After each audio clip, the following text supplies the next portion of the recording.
The frost covered the gardens of the Royal Peak Hotel, one of the most luxurious in Aspen Ridge, Colorado. The Colorado winter showed its strength that July morning as guests in designer coats moved through the lobby, decorated with fine wood and crystal chandeliers. Among them, Richard Miller, the general manager of the establishment, proudly observed the morning's activity. At 45, Richard had built a career based on appearances and connections and boasted of knowing the standard required by a five-star hotel. "Mr. Caldwell, what a pleasure to see you again. How was your trip to Paris?" He effusively greeted a businessman arriving with his family. "We've reserved your preferred suite, with a mountain view." The lobby buzzed with the Colorado elite seeking refuge from the cold in the mountains. Richard moved among the guests like a maestro, distributing calculated smiles and ensuring every detail was impeccable. For him, the Royal Peak Hotel was a stage where he daily enacted his role as guardian of exclusivity. It was in this setting that Sebastian Brooks appeared. The man, around 60, entered through the revolving doors with slow, sure steps. He wore worn denim pants, a plaid shirt buttoned to the neck, and a leather hat that seemed to have faced decades of sun. He carried a scuffed leather suitcase and looked around with serenity, like someone observing the sky before deciding if it will rain. Richard quickly noticed the contrasting figure. His eyes, trained to assess social status in seconds, detected the dusty boots, the calloused hands, and the simplicity that clashed with the refined environment. With a discreet gesture, he signaled for the receptionists to step away. "May I help you?" he asked with calculated coolness, positioning himself strategically to block the man's view of the main desk. "Good morning, sir. I came to see if you have a room available for a few days," Sebastian replied, with a Colorado countryside accent. Richard forced a smile that didn't reach his eyes. "Do you have a reservation?" "No, I don't. I'm in town for an auction and need a place to stay." "I regret to inform you that we are completely booked," Richard lied. The hotel had at least 5 rooms available, but he didn't need to consult the system to deny lodging to someone he deemed unsuitable. Sebastian adjusted his hat. "Really, that's a shame. But I saw on the sign outside that you still have vacancies." The reception was crowded. Other guests discreetly observed the scene. Olivia Carter, a 28-year-old receptionist, watched everything with evident discomfort. She had only been working at the hotel for 3 months, but she was already well aware of the manager's discriminatory attitude. "That sign..." Richard cleared his throat. "There was an error. We actually just filled the last rooms." "I understand," Sebastian replied, showing no annoyance. "It's just that I've heard very good things about this hotel. They say it's one of the best in town." Richard straightened his tie, feeling challenged by the man's persistence. The situation was starting to attract glances. "Sir." "Sebastian Brooks." "Mr. Brooks, perhaps I can recommend other options more suitable for your profile."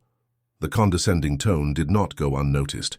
"There are simple inns downtown that might be more compatible with what you're looking for." Olivia lowered her gaze, embarrassed by her boss's attitude. Other employees feigned busyness, avoiding witnessing another display of Richard's arrogance. Sebastian remained calm. "And how much is the nightly rate for the simplest room you have?" Richard saw an opportunity to end the embarrassing situation. He inflated the price. $2,800 a night with breakfast. Instead of being intimidated, Sebastian merely nodded. "I understand. And do you accept cash payment?" A group of executives who had just arrived observed the scene. Noticing the growing audience, Richard decided to turn it into entertainment.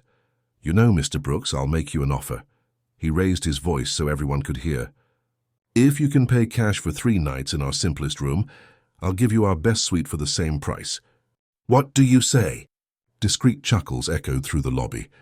The humiliation was evident. Employees averted their gaze, guests whispered among themselves. "Seems fair to me," Sebastian replied, to Richard's surprise. "Can I wait here in the lobby while you check availability?" The manager nodded, certain the man would give up in the next few minutes. "Make yourself comfortable. Olivia, please bring Mr. Brooks a coffee." Olivia hurried to comply, being the only one to treat the visitor with dignity. "How do you prefer your coffee?" "Black, please." "Thank you for your kindness, miss." As Sebastian settled into one of the lobby sofas, Richard returned to the counter, exchanging scornful glances with other staff. For him, it was only a matter of time until the man in the hat realized he was out of his element and left. What Richard didn't know was that this morning would forever change the course of his life, and that the man with the hat and leather suitcase held secrets that would transform the Royal Peak Hotel in ways no one could imagine. At the reception, the phone rang. It was Mrs. Carmen, owner of a luxury boutique in the hotel's gallery. "Richard, I just received confirmation that the hotel's new owner will be making a surprise visit in the coming days. I heard it from my contact at the development company." "New owner?" "But no one officially informed me," Richard replied, feeling a pang of anxiety. The hotel had recently changed ownership, but everything had happened behind the scenes. Management remained the same for now. "Well, you'd better prepare. They say he's tough on customer service." Richard hung up, suddenly worried. He looked at the man in the hat, who was now calmly sipping his coffee, and for an instant felt an inexplicable shiver. But he soon dismissed the feeling. After all, what could a country bumpkin have to do with his professional problems? Sebastian settled into the leather sofa in the lobby, his hat resting on his knee. He observed the activity with the patience of someone who had spent a lifetime waiting for the right time for harvest. The light streaming through the panoramic windows illuminated the luxurious setting, revealing small details that would escape less attentive eyes. A few chairs ahead, a family settled in, father, mother, and a little boy of approximately 5 years old. The child was playing with a small wooden car, moving it across surfaces as if exploring a miniature world. With a sudden movement, the boy dropped the toy, which slid across the marble floor until it stopped near Sebastian's feet. Before the parents noticed, the man in the hat had already bent down with surprising agility for his age, retrieving the car. "I think your automobile had a little accident, young pilot," he said with a gentle smile, extending the toy to the boy. The boy, initially hesitant, approached with curious eyes. "Thank you, sir. It's a Jeep Willys, just like my grandpa's. Is that right? I had one of those on the ranch for almost 30 years. Never let me down, not even in the roughest mud." The boy's eyes lit up. "You have a ranch? With real animals?"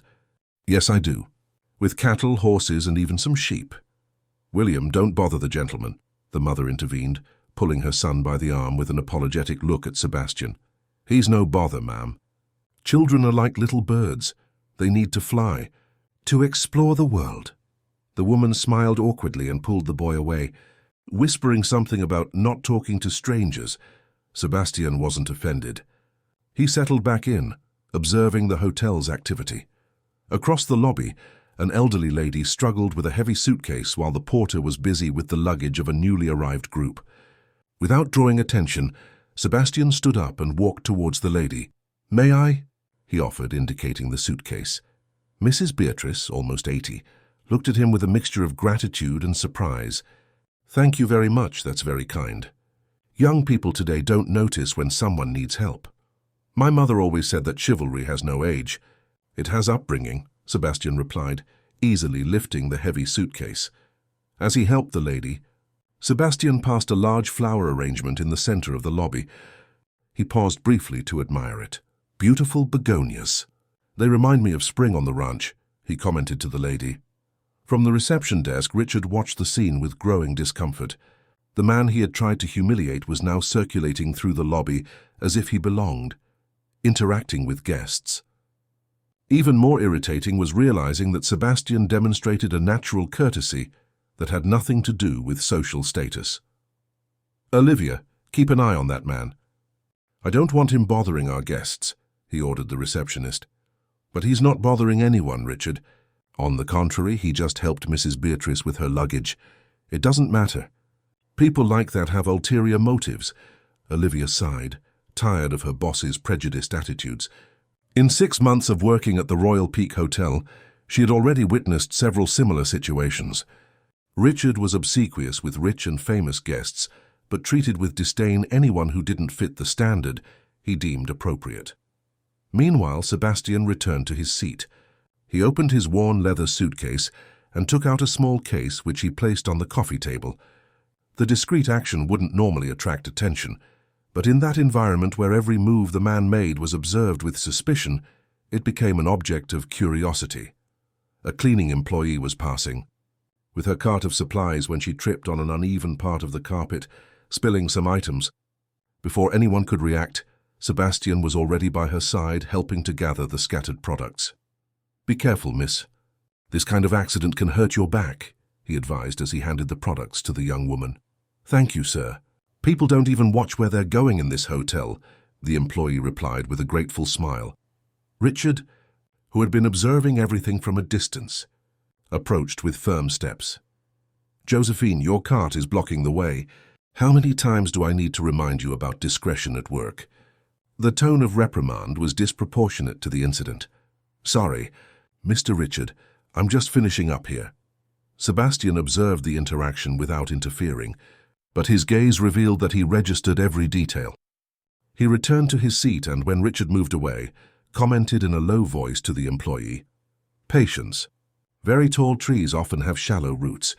The woman held back a smile and continued her work. That phrase would stay with her for a long time. As the hours passed, the hotel lobby buzzed with the arrival of new guests.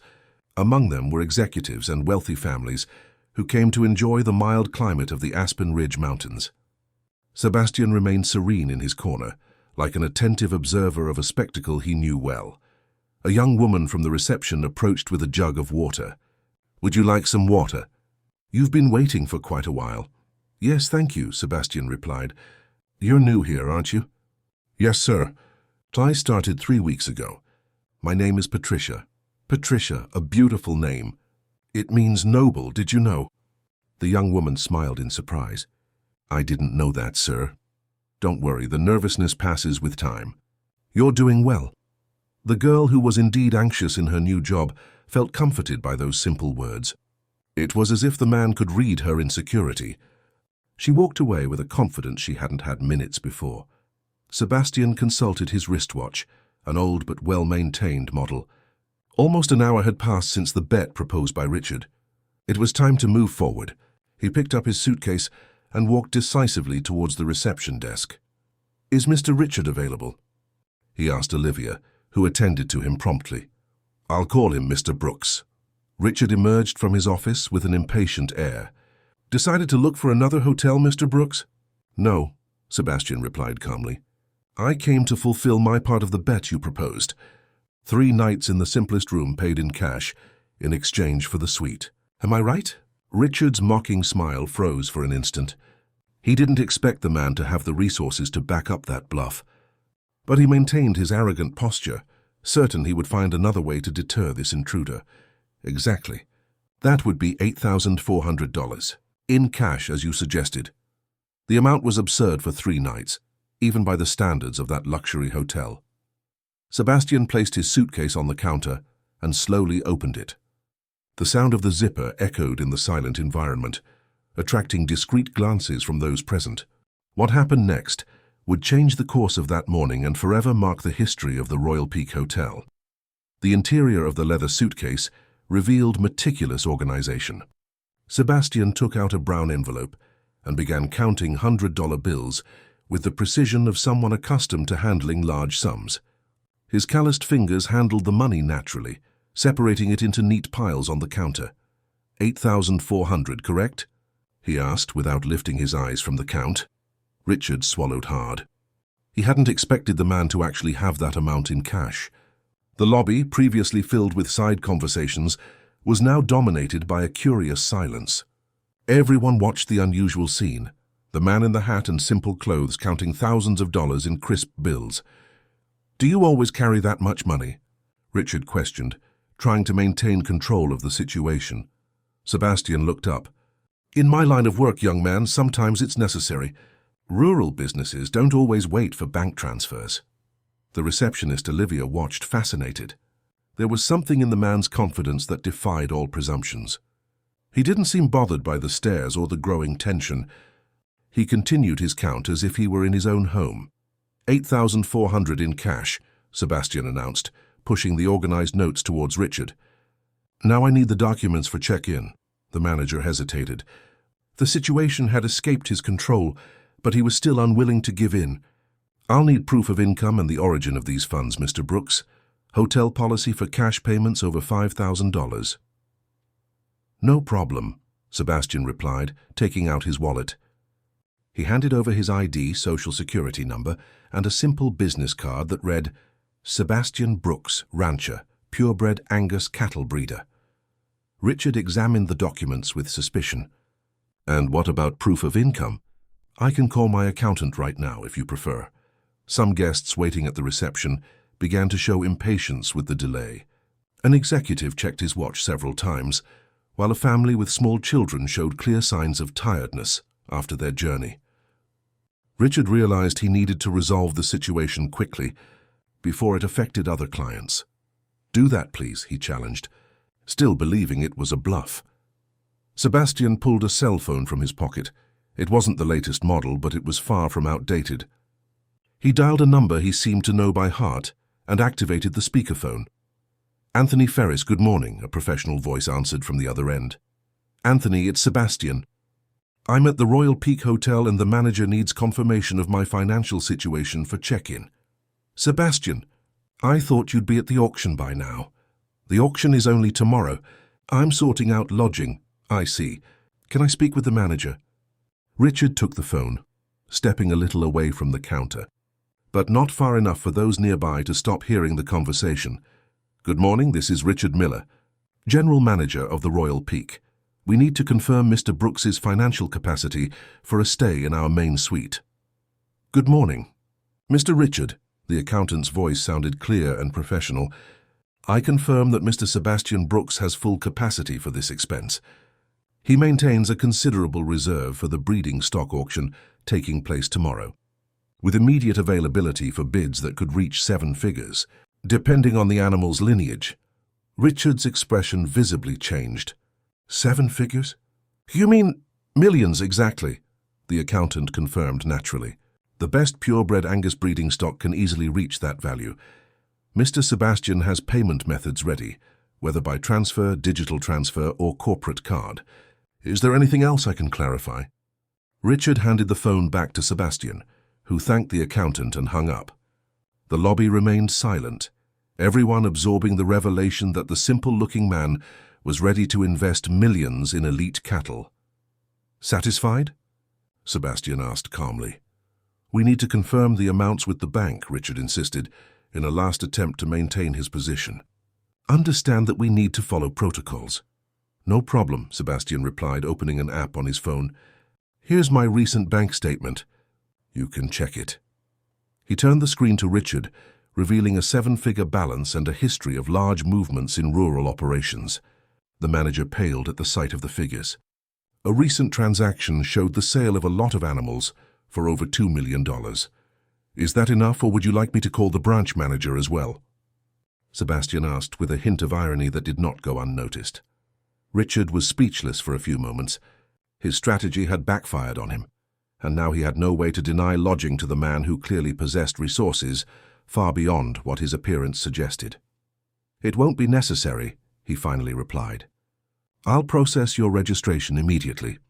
As Richard typed the information into the system, activity at the hotel entrance caught everyone's attention.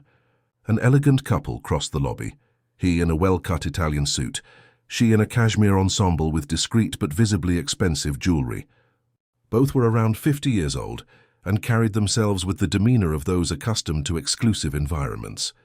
The man's eyes lit up when he spotted Sebastian. I don't believe it. Sebastian Brooks here in Aspen Ridge. Sebastian turned and smiled genuinely. Michael Vance. What a pleasant surprise. The two embraced with the intimacy of old friends. While Richard watched the scene, perplexed, Michael Vance was a well-known name in Colorado business circles, owner of a large construction company and a frequent guest at the hotel. Amanda, you remember Sebastian, Michael said to his wife. He's the one who sold us that extraordinary purebred Angus breeding cow last year. Of course I remember, the elegant lady smiled, extending her hand to Sebastian. How's the ranch, Mr. Sebastian? Esmeralda's calf must be huge by now. Growing strong, Mrs. Amanda. You have a good eye for genetics. That heifer you chose ended up becoming one of our best breeding cows. Michael looked at the reception and noticed the situation. Are you checking in? I hope you're being well taken care of. This hotel usually has impeccable service. Richard felt his face burn. Michael Vance's presence completely changed the scenario.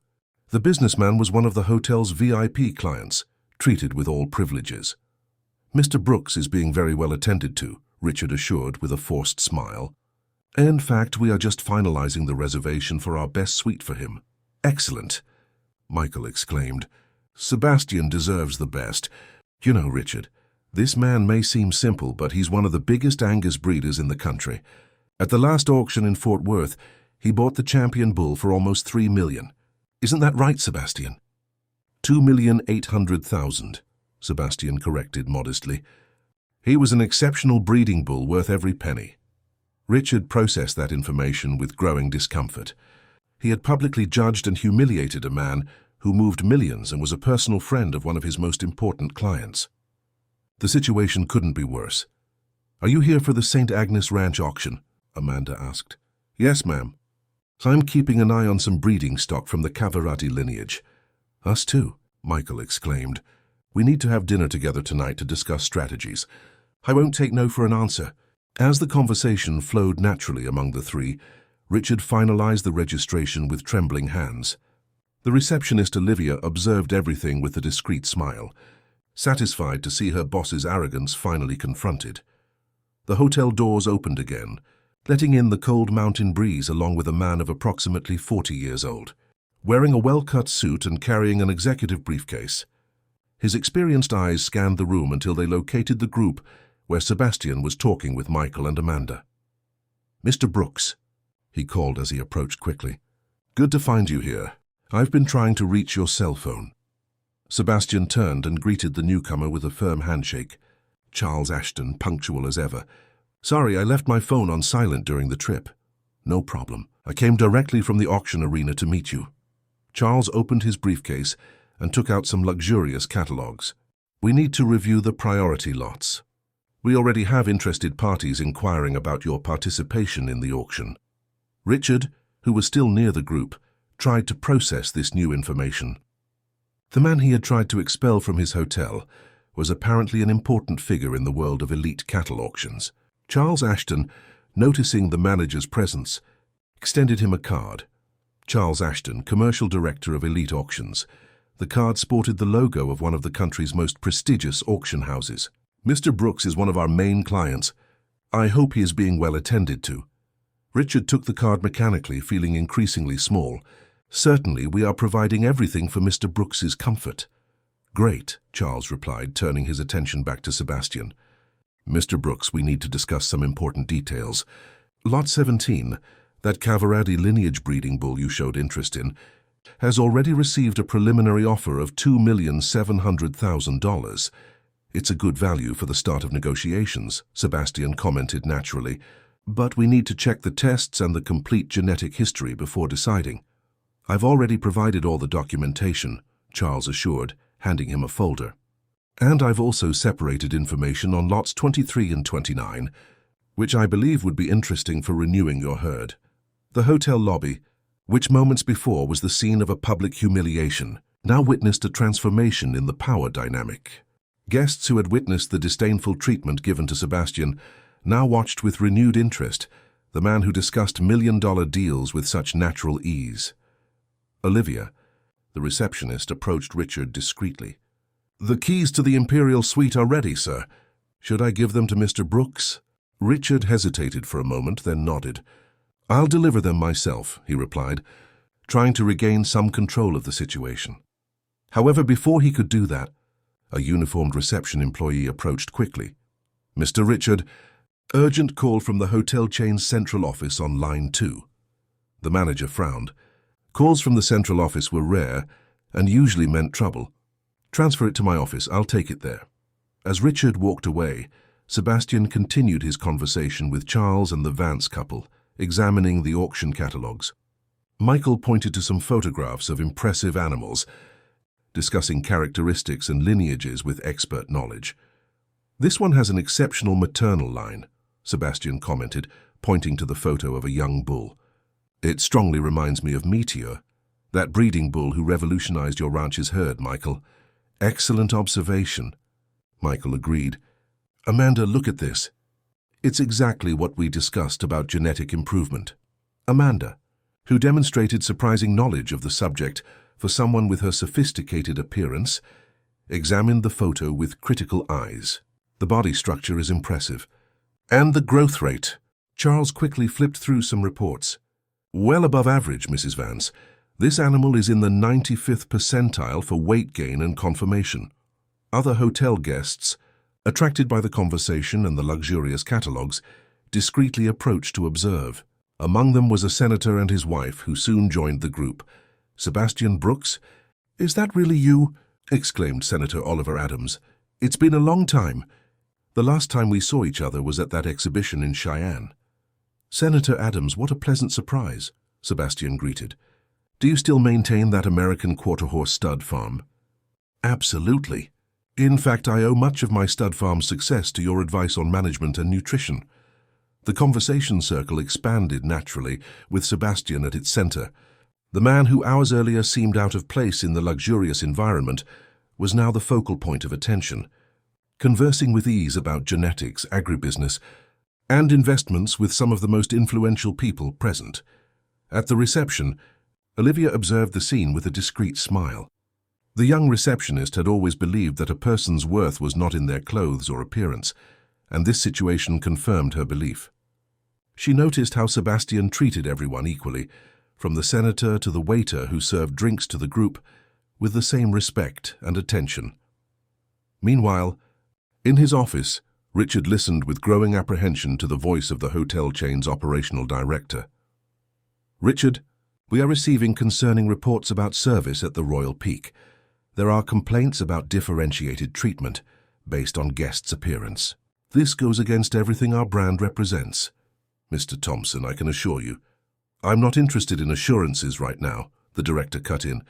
"The most concerning thing is that these complaints coincide with the visit of the hotel's new owner. He's there for a discreet operational assessment." Richard felt a knot form in his throat. "New owner? I'm aware that the chain sold the hotel, but we weren't informed about an inspection visit.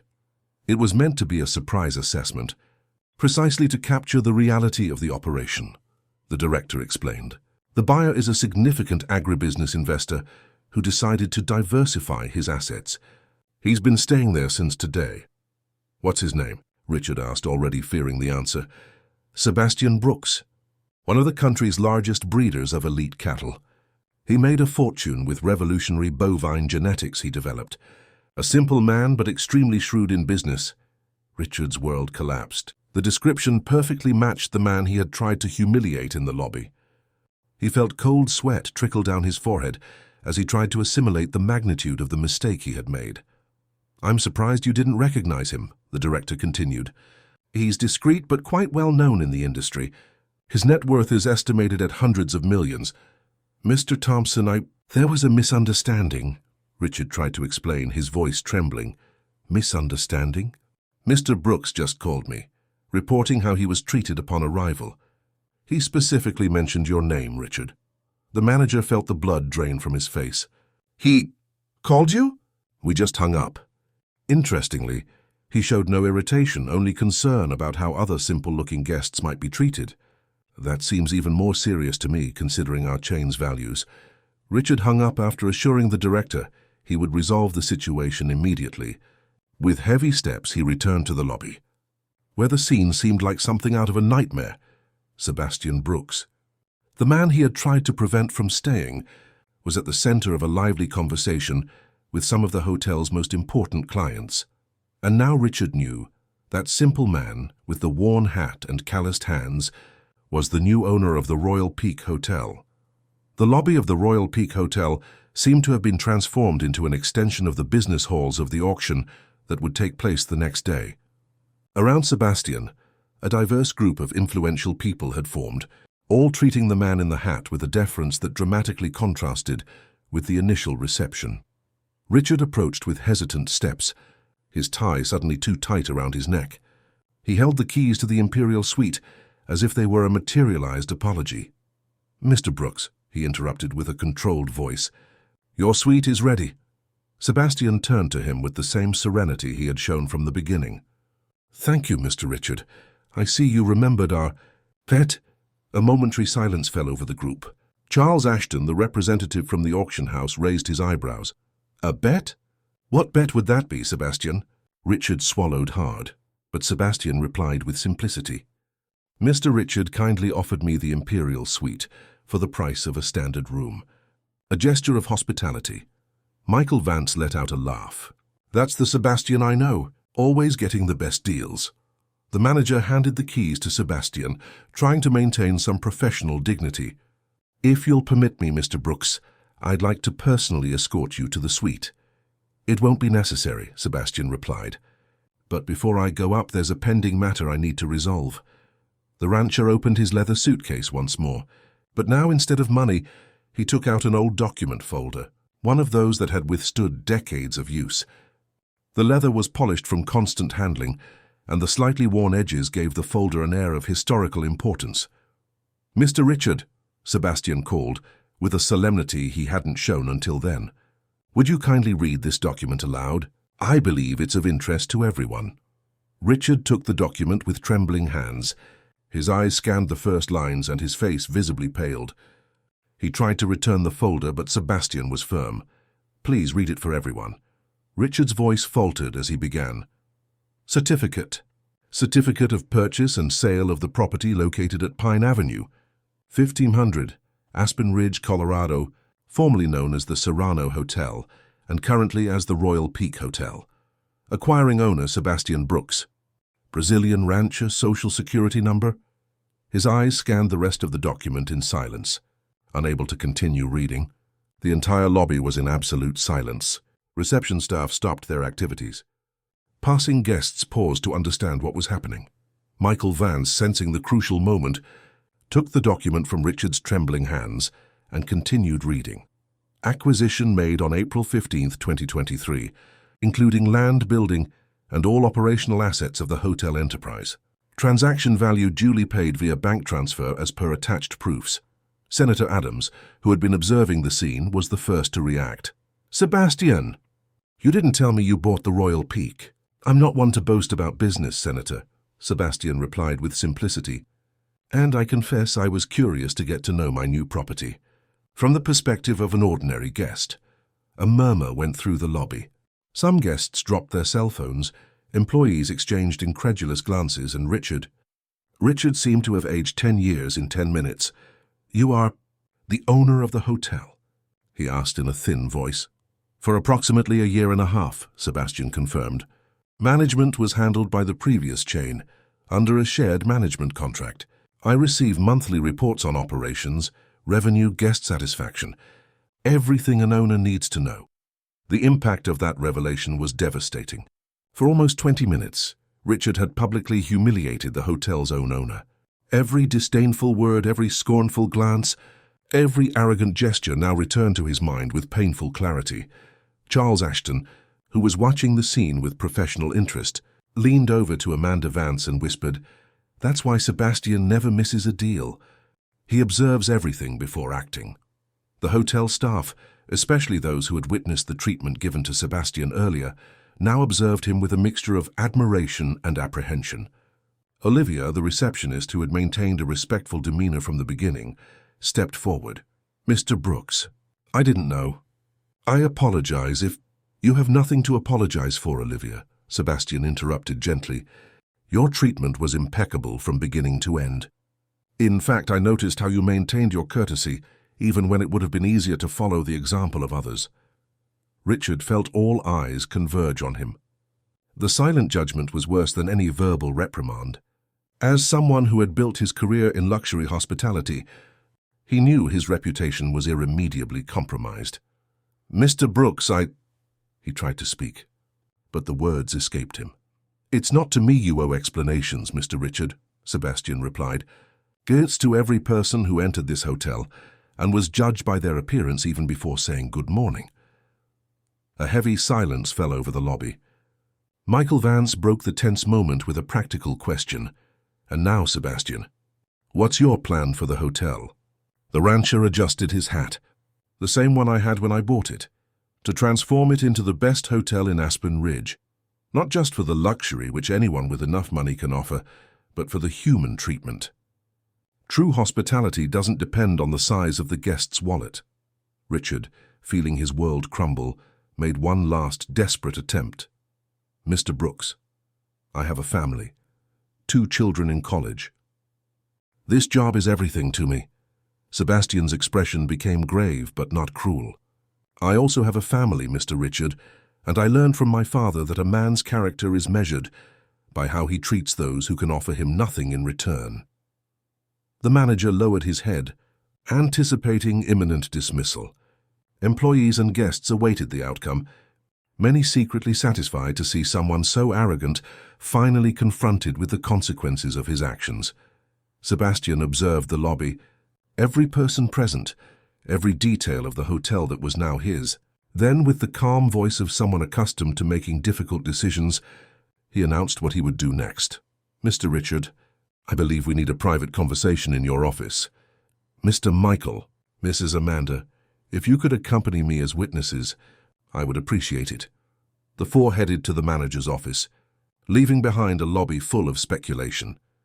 What would happen to Richard? Would the hotel change completely? The questions hung in the air like the fog that was beginning to cover the Aspen Ridge Mountains that unforgettable afternoon. The manager's office door closed with a discreet click, isolating the 4 from the buzz that filled the lobby. Richard sat behind his desk out of habit, but soon realized the discomfort of the situation and offered his own chair to Sebastian. It's not necessary, the rancher said, preferring to remain standing. This conversation shouldn't take long. Michael and Amanda Vance discreetly positioned themselves in a corner of the office, silent witnesses to a moment that would certainly go down in the history of the Royal Peak Hotel. Richard remained in his chair, his trembling hands trying to organize some papers on the desk, a useless gesture to disguise his nervousness.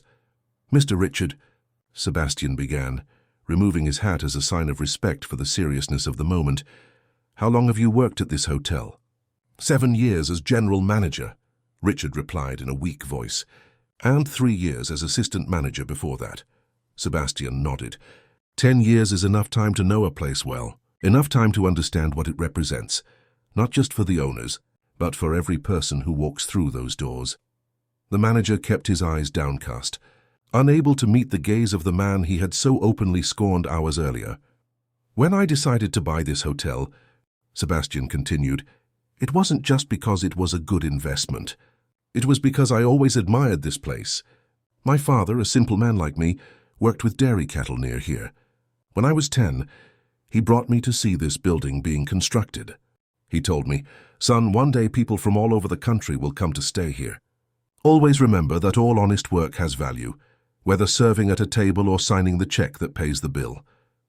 Michael smiled discreetly, recognizing the wisdom of those words. Amanda wiped away a discreet tear. My father never got to stay here, Sebastian continued. He didn't live to see his son buy the hotel he admired from the road. But he taught me something I carry with me.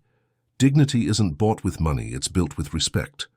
Richard finally looked up, his face a mask of belated regret. Mr. Brooks, I sincerely apologize for the way I treated you. It was a terrible, unforgivable mistake. Forgiveness is not mine to give or deny, Sebastian interrupted. Every person you judged by their appearance, every guest you made feel inferior for not meeting your standard, every employee you taught to discriminate, they are the ones who need to decide if they forgive you. The silence in the office was heavy, like the clouds that now completely covered the mountains outside. Richard knew he was facing not only a professional, but a moral judgment. I received the monthly reports for this hotel, Sebastian continued, pulling some sheets of paper from his folder. It's interesting how they show increasing occupancy and satisfaction. However, I have some online reviews here that tell a different story. He placed printouts of guest comments from booking platforms on the table. Several of them specifically mentioned differential treatment based on appearance or apparent purchasing power. True hospitality, Mr. Richard, is like good earth. It receives all seeds with the same generosity, offers the same fertile soil for all roots, regardless of the size the tree will one day reach. Michael Vance stepped forward and placed a hand on Sebastian's shoulder. If you'll permit me, my friend, I think Richard understands the gravity of the situation. The question now is, what will be your decision? Richard straightened in his chair, preparing to hear his sentence. Sebastian pondered for a few moments before speaking again. My first idea was simple: immediate dismissal. The manager paled. However, the rancher continued, I learned from working the land that tearing a plant out by the roots isn't always the best solution. Sometimes it's necessary to prune, transplant, give it a new chance in different soil. Richard blinked, confused. I have a ranch in Amarillo, Texas, Sebastian explained. Cattle breeding, crops, a considerable operation that employs over 50 people. My foreman, Julian, needs an administrative assistant for the paperwork. The manager tried to process what those words meant. I'm offering you a choice. Mr. Richard, you can pack your things and leave this hotel today with a basic letter of recommendation that won't mention the reasons for your departure. Or you can agree to work on my ranch for a year with a salary commensurate with the administrative assistant position under Julian's guidance. A flicker of hope appeared in the manager's eyes. On the ranch? Exactly, Sebastian confirmed. Away from the chandeliers, close to the earth. After a year, if Julian deems that there has been a true change and learning, you can return to hospitality, starting in a more basic role and rebuilding your career with new values. Richard swallowed hard. It was a surprising proposal, a punishment, no doubt, but also an opportunity for redemption that he hadn't expected to receive. As for the immediate situation of the hotel, Sebastian continued, turning to the door and calling Olivia, who was waiting outside. The young receptionist entered timidly. Miss Olivia, I am temporarily elevating you to the position of interim manager. The surprise on the young woman's face was evident. Me? But I've only worked here for 6 months. And during those 6 months, you demonstrated more understanding of true hospitality than many with decades of career, Sebastian replied. Your first task will be to implement a clear policy of equal service, regardless of the guest's appearance. Yes, sir, Olivia replied, still stunned by the sudden promotion.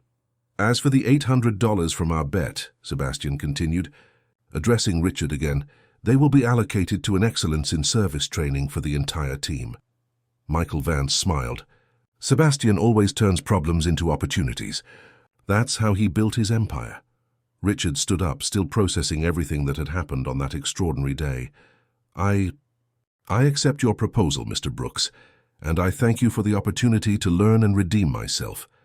Don't thank me, Sebastian replied, putting his hat back on. Thank your children. It's thinking of them that I'm giving you this chance. Every man deserves the opportunity to become a better example for his descendants.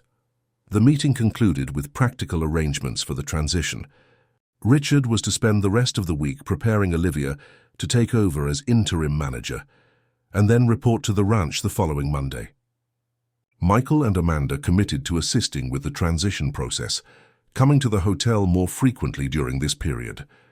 When the four left the office, they found the lobby even more crowded. It seemed the news had spread, and now guests and employees awaited the outcome. Sebastian, with his characteristic simplicity, merely said, as of today, the Royal Peak Hotel begins a new phase. It will continue to offer the same luxury and comfort, but with an additional value: respect for every human being who crosses our doors, whether to stay or to work. The reaction was immediate. Spontaneous applause erupted from all corners of the lobby. Employees who had felt oppressed by discriminatory management for years saw a light of hope. Guests who witnessed the initial scene now observed its conclusion, a lesson about values that transcended the hotel environment. Sebastian, visibly uncomfortable with the attention, made a gesture for silence. When the lobby quieted, he looked directly at Richard, who remained downcast beside him. There's one last thing I need to say, he announced in a serene but firm voice. On my ranch, I learned a fundamental truth.